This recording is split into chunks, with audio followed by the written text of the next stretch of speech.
So the first step I'm going to go through is we are going to recreate this sightseeing example that my students are currently working on so that we can put it on Google Classroom or put it on our blog. And so I'm going to start with the document setup wizard of Finale. And then by the end of the lesson, we will have a reproduced copy of this worksheet. And we'll have an audio file that we can also create, including music minus ones for each section of the ensemble. So first, I'm going to go ahead in our document setup wizard and create a new ensemble. If you're ever using SATB and Piano, this is already set up for you. It's a template. So I'm going to go ahead and create a new ensemble, voices, and I'm going to choose what I need. This is easily changed at any time in your project. You can also save this as a new ensemble if you want to as well. So for example, I could call this vocal score, and it'll be there for me for next time. So I'm going to go ahead and go to next, and I'm going to do a little recreation of the top half. So first I'm going to start with connecting skills to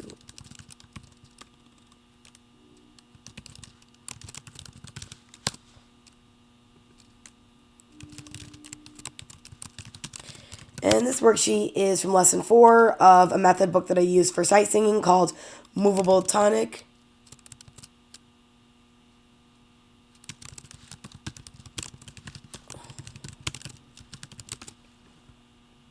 And this is by Alan.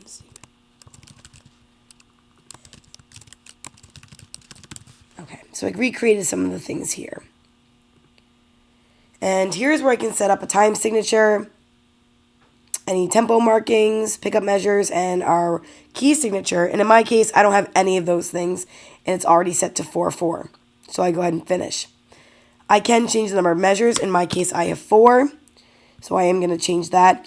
If you're not sure of the number or you just want to start working, you can add and take away measures very, very easily in this program.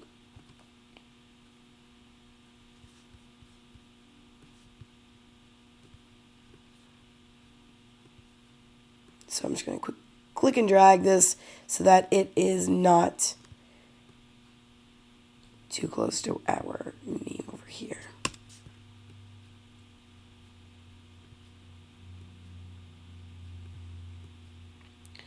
So just a couple little things I'm going to do. So the first thing I'm going to do is I have my main palette open. I'm also going to go ahead and go to my simple entry palette where I can basically click the notes into their location. So if I have the quarter note,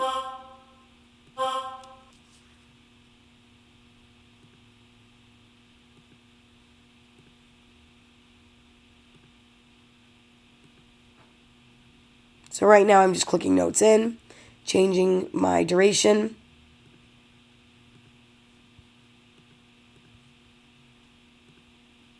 Great. So my next step, I'm going to go over and do my next line. And I'm going to start this. Now right now I just happened to click the C on my keyboard. I can move this down here and I can each time change the notes here. And if the note isn't working like mine, I can simply scroll down. So I just created 4 C-dos quarter notes by clicking on the C on my keyboard. You can also create these via your MIDI keyboard and through speedy entry as well, which will not be covered in this little exercise. So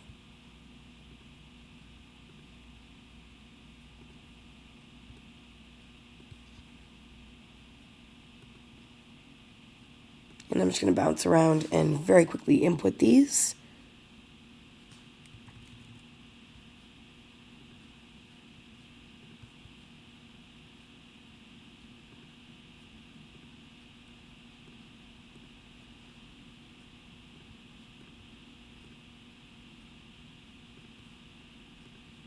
And I'm very much looking forward to creating the audio files for this.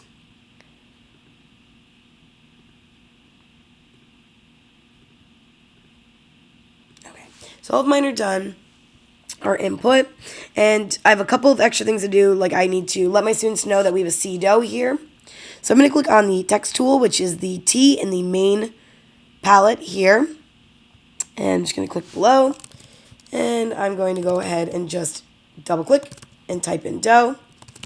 And these have these wonderful little handles that make it very easy to move, and I can line them up. And I have some doughs. Now, in this case, my dough doesn't look exactly like this one. I capitalized, but also I don't have them italicized. So I can double click using the selection tool. I can double click, I can highlight, and then I have a text tool. So I can go ahead and change font. I can change the size, and I can change the style. And I'm going to just make one of these for now italicized. Great, so I have some doughs. Now I have a lot of information up here in my worksheet that is some pretty great hints for my students. So I am going to go ahead and click on the staff tool, which is right here. It's a little treble clef. And I'm going to click, and I'm just going to drag all of this down. Now I intentionally created the doughs first and then moved everything around, because now all I have to do is I can click using the selection tool, click and drag.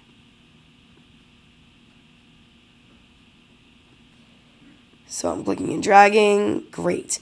Now I can create another section, maybe some directions for my students by creating the text tool. So I'm going in and I'm going to make mine a little bit on the bigger side so I can see everything I need.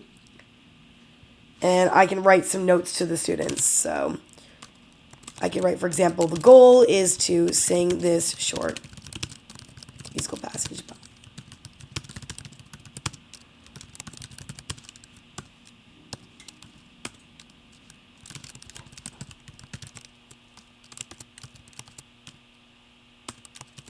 And I can keep going through and I can make a series of directions for my students and some clues, which will help them to practice this at home. Now, even though I'm going to create them some music -1s, obviously they can use the music -1s to learn this, but the students will recognize that their goal is to sing this without using the practice parts. So, for example, maybe I will put that into some parentheses so they are aware of what the expectations are.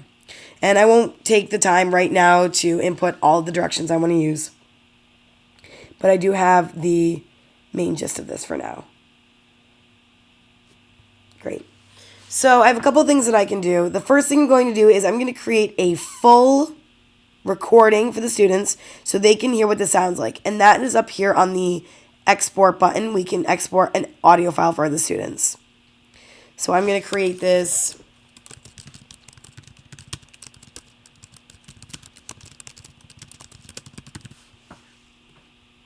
And I'm going to put this in my downloads. Just so you can see, you can also do some playback in this before you download it. So for example, I'm just going to play back.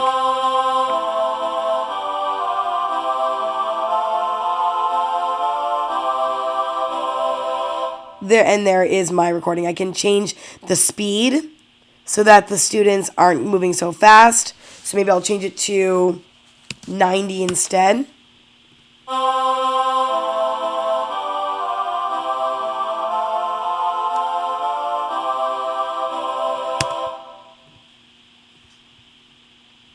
What's great is I just realized that I created an incorrect note. And I can go ahead and just click on the note.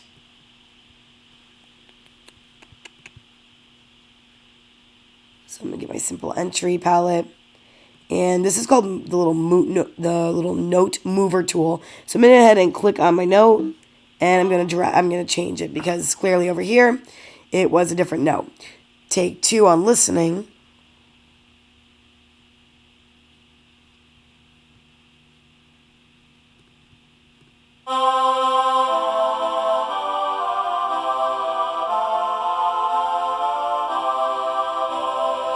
And that would be my recording. So that's the recording that is currently in my downloads. And it's now in my iTunes.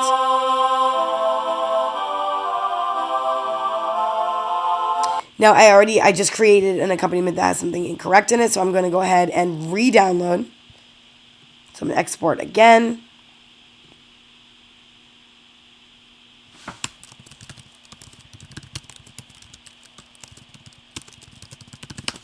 And now it's going to be there. Now something I did not do, and I'm going to export this file as well, is I didn't list the parts. So if your students are not used to seeing soprano, alto, tenor, bass, the worksheet that I am using has the parts listed here as a part 1, a 2, the cambiata part, and then part 4. So I can very easily go ahead and change that.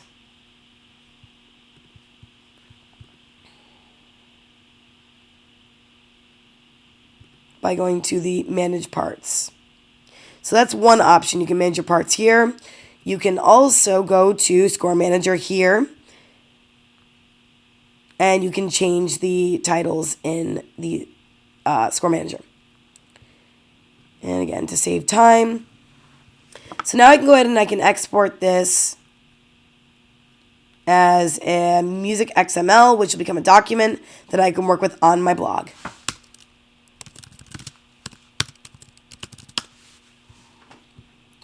The last part of something that I wanted to do with you today in preparation for your music minus ones.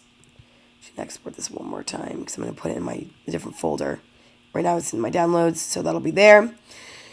Is I wanted to make music minus one. So what I'm going to actually go ahead and do is I am going to delete the soprano part.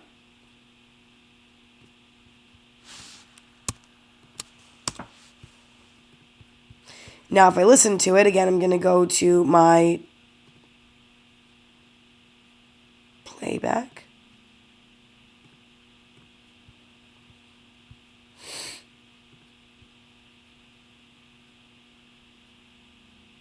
There's my controls right there.